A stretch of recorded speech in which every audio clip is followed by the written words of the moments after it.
I heard the word execution and my ears rang like a bomb had gone off.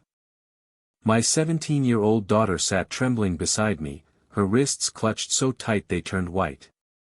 And across the courtroom, the Karen sisters, oh, they smirked like devils in church. "This girl is a threat to our entire community," barked Marlene Karen, her voice shrill enough to slice concrete.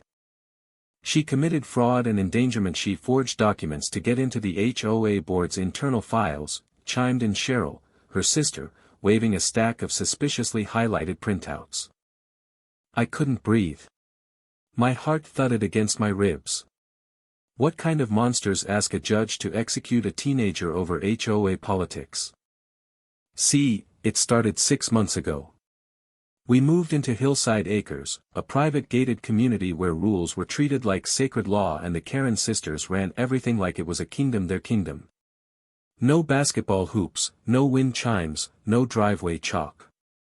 You so much as sneezed too loudly, they slapped you with a $100 citation and a passive-aggressive newsletter article. I should have known better when they told us during move-in, "People like you always try to bend the rules." People like us.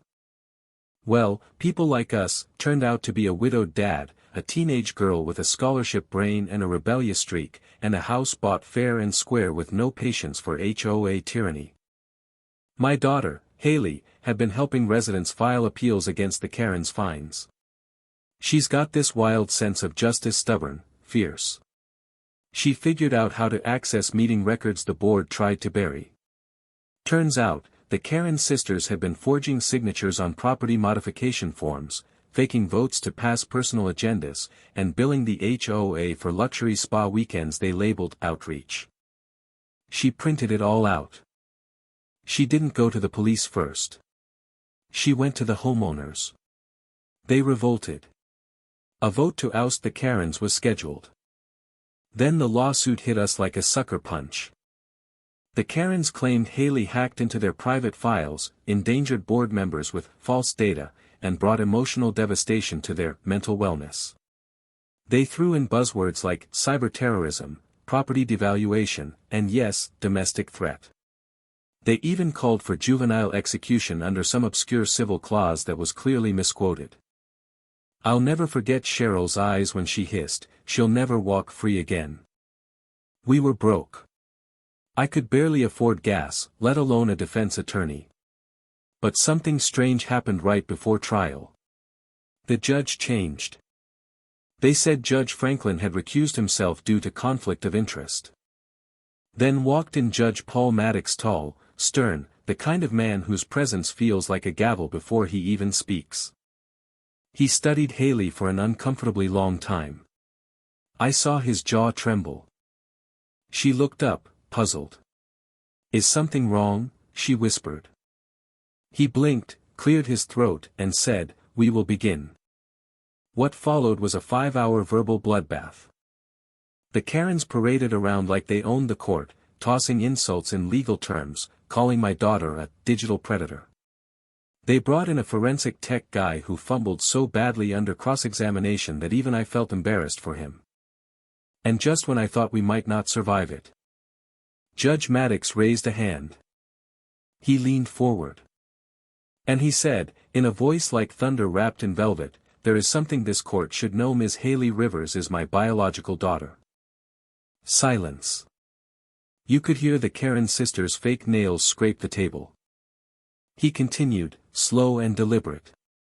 17 years ago, I signed away parental rights under mutual agreement. But I followed her life, anonymously. I ensured she'd have every opportunity one didn't. I never expected our paths to meet like this. But today, I am glad they have. I choked on a breath. My daughter's eyes welled up.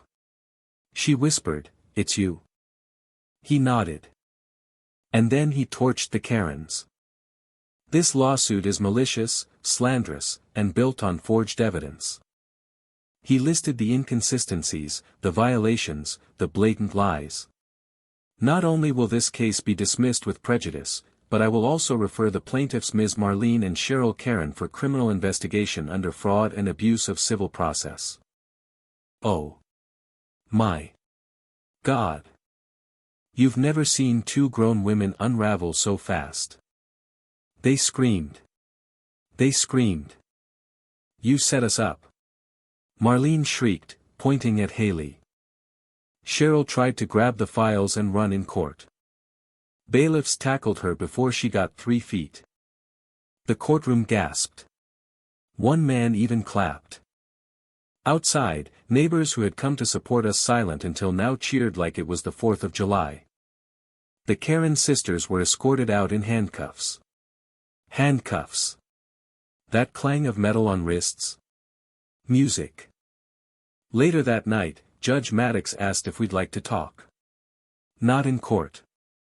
Just as people. We sat on a bench under a flickering street lamp while he handed Haley a folder every birthday card he'd written but never sent. Sometimes karma doesn't come quietly. Sometimes it slams a courtroom door so hard it echoes forever.